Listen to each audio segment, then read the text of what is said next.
So three, two, one, we'll get started. Super excited to be here with Christian Carranza, who's running in one of the most competitive districts in Texas, one of the most competitive states. I'm going to say this cycle and Okay. beyond. And so, for those who are joining us for the first time, my name is Catherine Pichardo. I'm president and CEO at Latino Victory, where our singular mission is to build Latino political power so that our voices and values are reflected in the policies that move our country forward. And so, through that process, we endorse and support Latino candidates running for all levels, from school board to president of the United States, as we continue to build a pipeline of Latino representation. Latinos are only about 2% of elected officials nationally, despite the fact that we are almost 20% of the US population. And at a time where our community feels very much under attack, we're doubling down and making sure we elect good leaders who are going to carry the torch. So I am very glad to be joined today by a young, dynamic, candidate in Texas who is leading the charge in a district that doesn't always vote Democratic, but we're going to turn the leaf That's in right. Texas. We're going to turn the page in Texas, and I'm very excited to have Christian Carranza join us. Many people might not know who you are, Christian. So let's start with you telling us a little bit about yourself and why you decided to run for office. I'm so excited to be on right now. Catherine, you've been amazing. Thank you for coming to Texas so many times over the past year. We're so excited to have Latino Victories help this cycle. My name is Christian Carranza. I'm running for the State House in District 118. That's here in San Antonio, Texas. It's the district that I grew up in on the south side of San Antonio. I don't know if we have any Texans on the live yet, but San Antonio is the best city in the state. It's the best city in the world, and I'm really proud to be from there. I grew up with a single mom, and it's funny because my mom's sisters are only like 5 years older than me. And so we all grew up together, my grandma, my mom, her sisters, and myself and my brother. And so I was raised by a lot of strong women who always taught me the importance of having each other's backs, always being there for each other. We get bean and cheese tacos almost every morning together. I'm really lucky to have the support of my family as I'm running. This is my second time running for office. It is the most competitive state house seat in Texas, and I'm working so hard to win because if anybody has a chance to flip a state house seat in Texas, it's our campaign. And so I'm somebody who really understands the community that I come from because not only do I knock a lot of doors, but I think my story really resonates with a lot of people. When I was in college, I went to school in Corpus Christi, about 2 hours south, hometown of Salina Quintanilla. And it was when I was about 20 or 21 years old, my mom got really sick. So I did what I think a lot of daughters would do for their moms. I came home to take care of her, and I've always been so proud of that decision. And I'm 35 years old now, and I'm actually completing my bachelor's degree this summer. So I'm graduating in August, and I'm really excited to do that. And Congrats. thank you. And that's a story that a lot of people have in this district. Having to leave school to work to take care of a family member, maybe going back to school later. And so, I'm working really hard to make sure that the messages on my campaign reflect the values of our of the people that we're trying to represent. And in Texas, we are in desperate need of working class people in the capital, and that's why I'm working so hard to get there. I love that. And right now, it's an open seat, right? But it is a battleground district. So, what makes House District 118 so competitive? I mean, this used to be a Democratic seat since like the Civil War. This was a very blue seat up until a few years ago when it got redistricted. So now it's this kind of 50-50 battleground district. And so it's an open seat. So over the summer when the state legislative Republicans redrew the congressional maps here in Texas, the current state rep incumbent went to go run for Congress in the seat that they drew him. And so the only silver lining to that is that now it's an open seat. And so what that means is we got to make sure that we're turning out our voters. If we can turn out our voters, we can win this seat. what was so exciting from the March primary that we had in Texas this year is we saw so many voters who never vote in midterm elections at all come out in a midterm primary. And the best example are that I love to use is last cycle when I ran, because it's my second time running. Last cycle when I ran in the primary, we had twice as many Republicans vote in the Republican primary than the Democratic primary.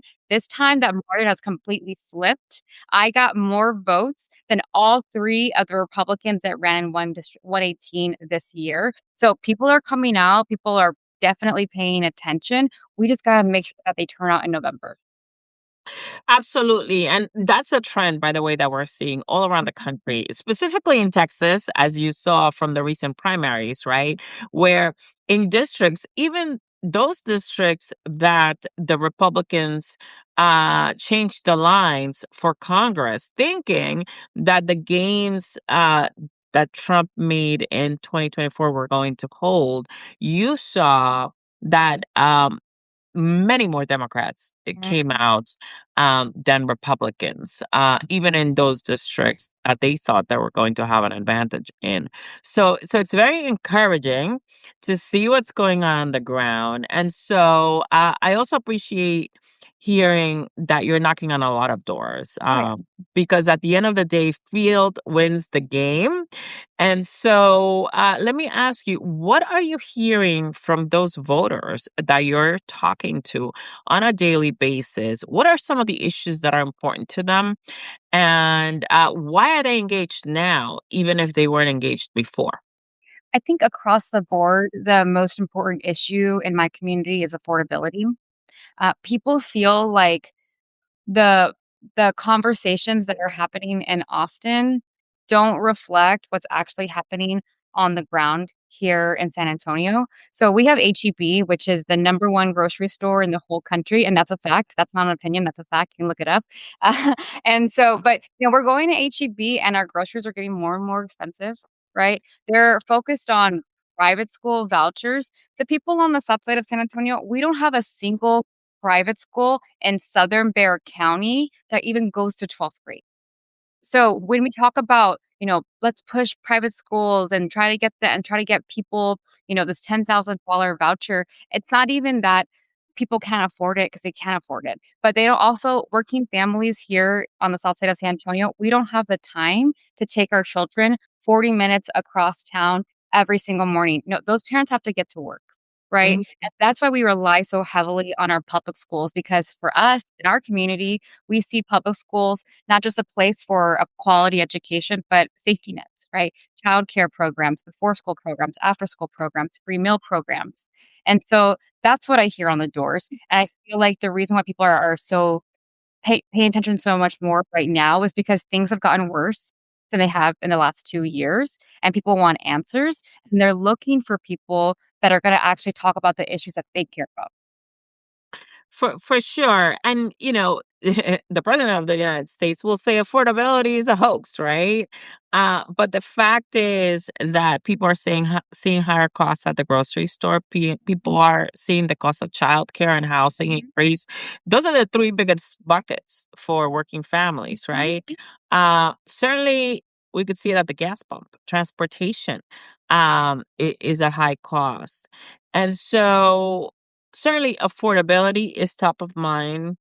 Um, and I would argue that translates into every other issue, right? So whether it's clean energy and the cost of electricity in many communities, safety in our communities, and how we're funding our local departments versus the dollars that are going to federal programs like ICE, right? Which we know it doesn't create any more safety in our communities. And so the second part of the question is in terms of activism, right? These are the same folks that are struggling, that are going to work, that are taking care of their kids, that have to go to religion class, take their Right. kids to soccer, take their Mhm. kids to the doctors. Uh, what is now making them say to themselves, wait a minute, representation matters, and so maybe I wasn't that interested in politics before, but I'm paying attention now. Are you hearing any of that? Yeah, and I think it's about fairness. Like, I think people feel like things aren't fair anymore, like, they're working really hard. They have all these responsibilities, taking their kids to CCD, making sure that they're taking care of family members, just trying to keep up, and they don't and I really feel like people think, I'm supposed to work a hard life, and if I work a hard life, then I deserve to have a good life, and they don't feel like they're having good lives right now. So for me, it's people feeling like they're not getting a fair shake right now. Correct. And that goes to the greed, right? They're seeing greed, corruption, and chaos at the top. And while the rich are getting richer, they're not feeling like they're making any progress in terms of their quality of life, despite working the hardest they've ever worked, right? And as a working mom, I'll tell you, I see the bills every day. So it's definitely something that you feel across the country, not just in Texas. So tell me, what's your path to victory? How are you going to win this race? Honestly, like, I mean, you said it earlier. O sea, there's a mosca that keeps flying around. I don't know if you see it. I mean, the path to victory is by talking to voters on the doors and having face-to-face conversations. We know that's the number one way to turn out a voter, and it's not even that we have to have so many persuasion conversations. We just gotta make sure that people know how to go vote, where to go vote, making sure that they have all the proper identification, like, that's what it's gonna be. A lot of this is about voter education because people are paying attention, certainly. We just gotta make sure that they go to the polls. For sure. And especially with Latino voters, but I think across the board, what we see is that engagement comes too late, right? That folks are more interested in turning out the vote than necessarily doing that persuasion work and being on the ground level with education and saying, okay, these are the issues that matter. This is how you vote by mail. This is how you vote absentee. This is, the early voting. It's confusing, right, for the average person. um, so how is your campaign actually doing some of that? Do you find that at the doors you're getting those types of questions about the mechanics, especially since folks are hearing in the news that Trump just signed an executive order against mail voting, or that the rules at the polls are going to be changed and people need to show a specific kind of ID, or that the SAVE Act is going to pass. And I feel like there's a lot of confusion. So is your campaign doing any education around that?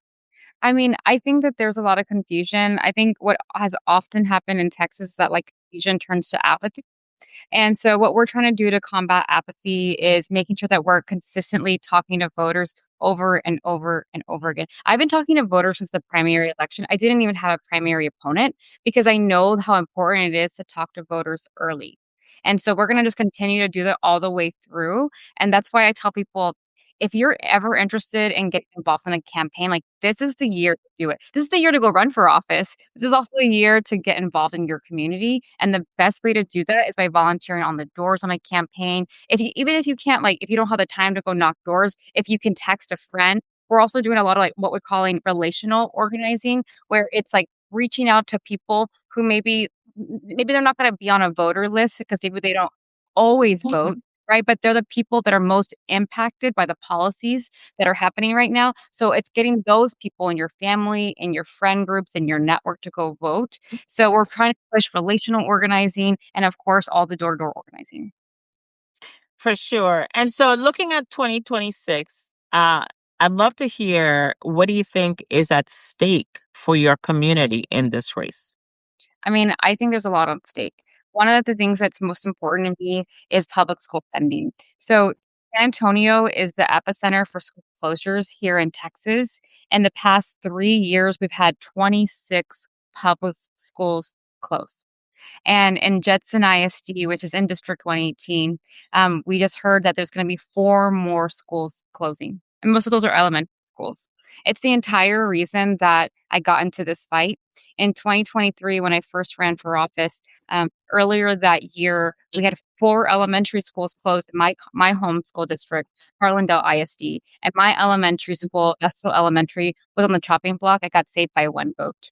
And, I did some digging. I'm not somebody who ever thought that I would run for office, and I think that there's a lot of young people like me out there who, you wanna run for office, but it's so difficult to navigate how to get there. And for me, it was like I knew that if I ran for office, I could be a real voice for public schools in the state capital, and that's why I did it. But it doesn't mean that it's easy. And one thing that I wanna do when I, fingers crossed, get elected in November is I wanna help more young people, more young Latinos actually get to a place where they can run really good campaigns, because that's what we have to do, and that's how we build power, is by pulling up more of us. So that's something I'm really focused on my campaign as well. I love that. And the fact is that ultimately that's what gets results. And Mhm. so I'm very excited about what you're doing in your community. Let me ask you this. Texas is a big battleground overall. There are a lot of uh, races in Texas that are turning the leaf for the state, including statewide. We have Gina Hinojosa, who's running for governor. We also have James Tallarico, who has garnered a lot of attention as a candidate for U.S. Senate. You have many interesting congressional races in the RGV. We have Bobby Pulido, Tejano music star. Um, Without getting into any trouble, what are your thoughts for the future of Texas and Democratic politics? I think that we're gonna see really big gains in Texas. I think if there's gonna be any year where Democrats went big, it's gonna be in 2026. A lot of people compare this year to 2018, where we flipped so many seats. I think it was over 12 to 15 seats in the state house, and a lot of people feel like it's gonna be even stronger than then. I think that there are people like Jeannie Hinojosa, Bobby Pulido, James Tallarico, they're just real people, and they're just talking about real issues. I mean, you have Bobby Pulido out there going to 3 quintas every single weekend. Mm. And I think that, Democrats are approaching politics in a different way this time. I certainly am. One of my biggest lessons learned from last cycle is to just be more true to myself and be more true to the issues that I'm talking about. And that's why I focus so much on working class issues, because I'm a working class person. And I think that Democrats really understand that message loud and clear this time. And that's why you see us out there, going in and talking to voters and going to quinces and doing all the things that we're supposed to be doing, because I think that we understand, like, that's how you meet voters where they are. What a mistake that was for Bobby's opponent. I know. Oh my God, who says that? Like, hello, how do you put down such a tradition for our culture and our families? And ay, Dios mío, la pobre. Thank God, hopefully, we're going to have new representation this year. No, we will. Very, very exciting. So you mentioned about centering your campaign on the issues that matter. And so I know we're running into time. I want to ask you one last question. Um, Running for office is probably the most difficult decision a lot of people make because it really changes your whole life, right? It's blood, sweat, and tears, leaving it all on the battlefield for yourself, but also for your family, right? Who support you, your friends, all those folks that you're calling on a regular basis to ask for dollars to support the campaign. Folks, it costs money to run for office. So, what's your website where people can go and learn more about you and donate? Thank you. You know, Running for office is can be really scary. It's the bravest thing I've ever done in my life, but I did it because I truly do have the support of my family and my community. They're all behind me, and that's what gives me the courage to do this every day. Because to be a young woman, to be a Latina in Texas, a Democrat, to run against Republicans and all the resources and money that comes against you, it can be really tough, right? But, I'm a kid from the South Side, but I hold my own. I raised more money last cycle than any first-time state rep candidate in Texas history. Democrat or Republican. So I have my South Side work ethic, and I do the work, and I keep my head down because I know what it takes to win this seat. And it's just so amazing to see all the support and energy this year behind me. And that's why I'm so grateful that you asked me to be on. Latino Victory is a huge organization. And the fact that you're giving me this platform just tells me that I feel even more supported than I did yesterday. And I think that's just going to continue to grow. If folks want to get involved in my campaign, they can go to my website. It's christianfortexas.com. My name is Christian with a K. It's because I was supposed to be born a boy, and then my mom was like, "You know what? We're gonna go with it." So it's Christian for Texas. Please get involved with our campaign. There's also ways to volunteer online, so people can sign up for that too. But thank you so much to anybody that wants to do anything for our campaign, because this truly is a cycle that we can win this seat. I love that. And so, as a person, not as a candidate, what keeps you grounded? Well, I would say first is that I'm always a person. You know, I'm a candidate, but I'm always just a person. I love And that. what keeps me grounded is, I'll share this. I recently lost my grandfather, Dr. Henry Carranza. He was a humanitarian. He was a lot of different things. He was a U.S. Marine. He was an RN. He was a child psychologist. But the title that he was most proud of is public servant. And he always taught me that the most important thing is that you always have to give to others. In the early 1990s, when the HIV epidemic was happening, I mean, a lot of people were afraid to even touch people with HIV. And my grandfather, he went out there in the valley in Laredo, here in San Antonio, and he worked directly with those people. Um, for me, it's about always giving back to my community. That's what really keeps me grounded, right? Going to church every Sunday, going to mass at 6 p.m. every single Sunday, and just like being with the people that I love, the people that raised me. That's what keeps me grounded. And my last name Carranza is like to me it's more than a name; it's a journey. And I know that my grandfather would be really proud of me right now, and I'm just working really hard to make sure that I get his name into the Texas State House of Representatives. Thank you for sharing that with us. That's a really um, important thing to always remember, um, which is that even folks who are running for office, politicians, elected officials, at the end of the day, we're all people. So that's why I love to use that as a reminder that there's a closer connection, a closer relationship. I love that story about your grandfather. I was very close to my grandparents as well. For many Latinos, our abuelitos are very, very close to our stories. And so, thank you for sharing that. Thank you for spending some time with us. I know some folks are on right now, and for those who'll be watching later on, thank you for joining us. Please support Christian Carranza for Texas, House District 118, an amazing leader who will be helping us win back Texas and win back our country. So thank you, Christian. Get back on the field. Get back to those doors. Well, But we appreciate you, and we got you back. thank you Take so care. much. Bye, everybody. Bye.